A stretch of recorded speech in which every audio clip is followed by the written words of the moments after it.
కూటమి ప్రభుత్వంపై తిరగబడిన ఉపాధ్యాయులు ఎస్టీజీ ఉపాధ్యాయుల బదిలీలు ఆన్లైన్ విధానంలో వెబ్ కౌన్సిలింగ్ ద్వారా జరుగుతుండడాన్ని వ్యతిరేకిస్తూ ఆఫ్లైన్ లో జరపాలని చిత్తూరు డీఈఓ ఎదుట ఉపాధ్యాయులు నిరసన.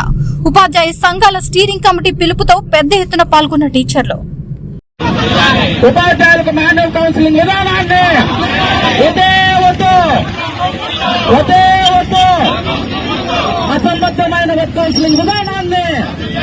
అసంబద్ధమైన వెబ్ కౌన్సిలింగ్ విధానాన్ని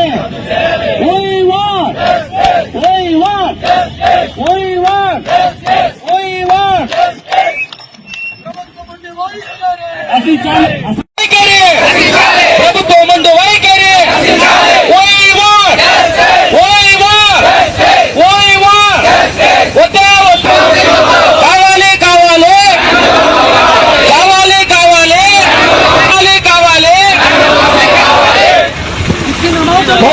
పోరాడి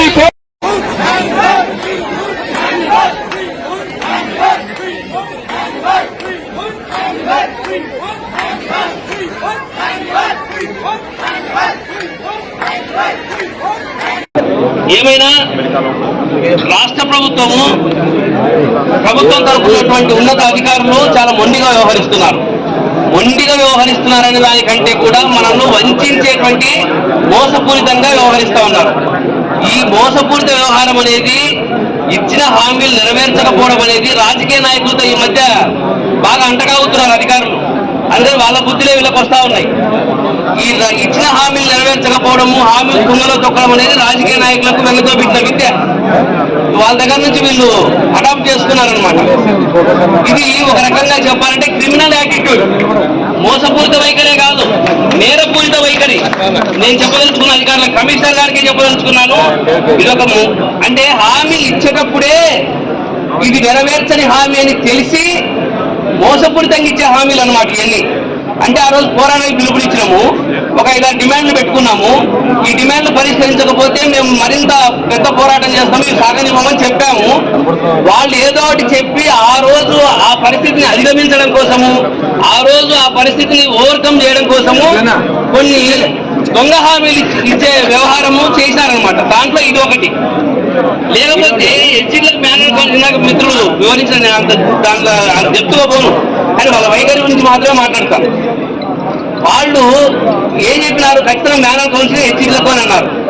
అన్ని పోస్టులు ఏవి హైడ్ చేయము, అన్ని ఓపెన్ చేస్తాము అని అన్నారు.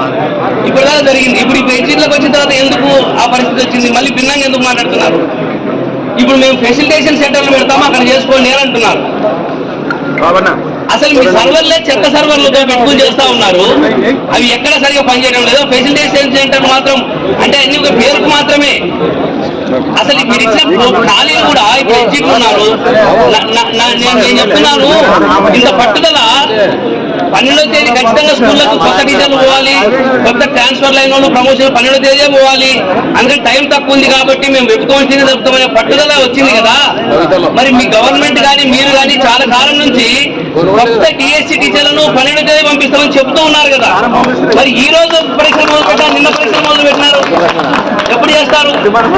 ఇక్కడ ఉన్న పట్టుదల అక్కడ ఎందుకు లేదు? మీకు చేతకాని విషయాలు మాత్రం చేతకానట్టుగా ఉంటారా? మీ అసమర్థతను మా మీద నెట్టే ప్రయత్నం చేస్తారా? ఈ రోజు ఆ డిఎస్సి టీచర్ రాకపోవడం వల్ల అసలు హెచ్సిటీ ఇప్పటికే 1-2 తరగతులకే గతిలేని హెచ్సిటీ టీచర్లు ఇంతమంది ప్రమోషన్ తీసుకుని వెళ్ళిపోయినారు. కొంతమంది ట్రాన్స్ఫర్ తీసుకుని ముందుకు వస్తారు. ఇప్పుడు 1 నుంచి 5 తరగతులకు ఇంకెక్క టీచర్లు ఉన్నారు. చాలా స్కూళ్ళు డిఎస్సి వస్తే తప్ప స్కూళ్ళు తెరిచే పరిస్థితి లేదు.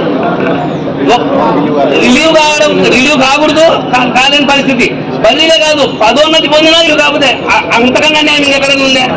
అది ప్రమోషన్ అనేది హక్కు కదా. బదిలీ సౌకర్యం అనుకున్నాంలే పోనీ, కానీ బదిలీ ప్రమోషన్ అయిన హక్కు కదా. అంటే అక్కడ పోయి ఆ ప్లేస్ లో జాయిన్ అయ్యి స్కూల్ అసిస్టెంట్ గా జాయిన్ అయ్యి అక్కడ పాఠం చెప్పకుండా మళ్ళీ వచ్చి పని మళ్ళీ స్కూల్ కాపుగా ఈ పిల్లలను గొర్రెలు కాసినట్టు ఈ పని మీరు చేసేది. దీంట్లో లేని చిత్తశుద్ధి, దీనిలో లేని పట్టుదల, డిఎస్సీల విషయంలో లేని పట్టుదల టీచర్లను వేధించాలని ఎందుకు వచ్చింది? అందుకని మిత్రులు దీనికి వ్యతిరేకంగానే ఇప్పుడు వచ్చిన ఐక్యత, ఉపాధ్యాయుల ఐక్యత. గతంలో ఫ్యాప్టోలు, జాక్టోలు రకరకాలు చూసినాం. 2017లో ఫ్యాప్టో, జాక్టో, ఆ సంఘం ఈ సంఘం అని కాకుండా అన్ని సంఘాలు కలిసి పోరాటం చేసి సాధించుకున్నాం. అటువంటి అపూర్వ ఐక్యత మళ్ళీ 8 ఏళ్ల తర్వాత మళ్ళీ ఇప్పుడు వచ్చింది. గుర్తింపు సంఘాలు 9 గుర్తింపు సంఘాల ఐక్యత మాత్రమే కాదు ఇది. ఒక సంచి తెచ్చి పెట్టారు. గుర్తింపు లేని రిజిస్టర్డ్ సంఘాలన్నీ కూడా ఆ సంఘాలన్నీ కూడా సంపూర్ణ మద్దతు తెలిపి అందరూ కలిసి చేస్తున్నటువంటి పోరాటం. ఇటువంటి అపూర్వ ఐక్యత ఎప్పుడు చూసి కనివిని ఎరిగి ఉండడు ఈ కమిషన్ అసలు చూసిండడు.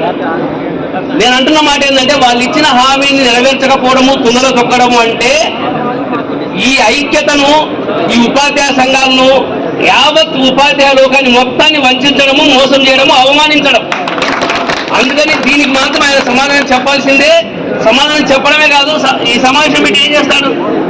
500 స్లాట్ పెడతాడా? అంటే ఒక 500 పెట్టినాక 500 వచ్చాక ఇంకా 500 ఎగిరిపోతే మళ్ళీ దానికోసం తిరుగుతుండాలా? ఆ ఎగిరిపోని గ్యారంటీ ఇస్తారా? అందుకని అసలు ఈ కొత్త ఆలోచన ఎందుకు వచ్చింది? ఇంకా 2-3 రోజులు లేట్ అయితే అవుతుంది టైం లేకపోతే. దానికోసం కొత్తగా మళ్ళీ కరోనా వస్తుంది చెప్తారా? నిన్న ప్రమోషన్లు 1000 మందితో రాత్రి మోజు అప్పుడు లేని కరోనా ఉన్నట్టుండి మరుసటి రోజుకే ఎక్కువైపోతుంది. అదే లేకపోతే మీ రాజకీయాల గురించి మాట్లాడడం ఎందుకులేండి, మహానాడి అని మనకు వద్దు. కానీ మన సంగతి మనం మాట్లాడుకుందాం.